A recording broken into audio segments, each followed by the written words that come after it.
माशी मजबूती के साथ साथ दिफाई तामन ने भी नई बुलंदियों को छुआ है। सदर शौकत मिर्ज़ायोफ ने अपने दौरे के दौरान पाकिस्तान के दिफाई टेक्नोलॉजी के मरकज़ global industrial and defence solutions का इंतहाई अहम सरकारी दौरा किया। अस्करी क़यादत का इस्तकबाल chief of army staff general Syed Asim Munir ने मुअज़्ज़ज़ मेहमान का गर्मजोशी से इस्तकबाल किया। उज़्बेक सदर को पाकिस्तान के खुद तैयार करदा जदीद तरीन drones, missile technology, surveillance systems और दीगर दिफाई आलात दिखाए गए।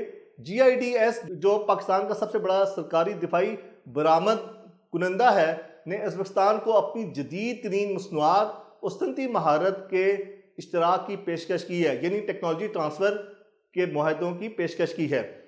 दोनों मालिक ने दिफाई सनत में जॉइंट वेंचर्स पर इत्तफाक किया है, जिसका मकसद खित्ते में दहशत गर्दी का मुकाबला करने के लिए जदीद अस्करी सलाहियतों को बढ़ाना है।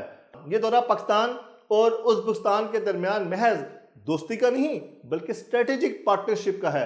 एक तरफ पाकिस्तानी ताजर 10 साल टैक्स छूट और $3.4 अरब के मायदों से अपनी जेबें भरेंगे, तो दूसरी तरफ GIDS के जरिए दिफाई तावन खित्ते के अमन की जमानत बनेगा। समरकंद और लाहौर अब सिर्फ तारीख के औराक में नहीं बल्कि मुस्तकबिल की इक्तिसादी और दिफाई शरह पर भी एक साथ सफ़र करेंगे।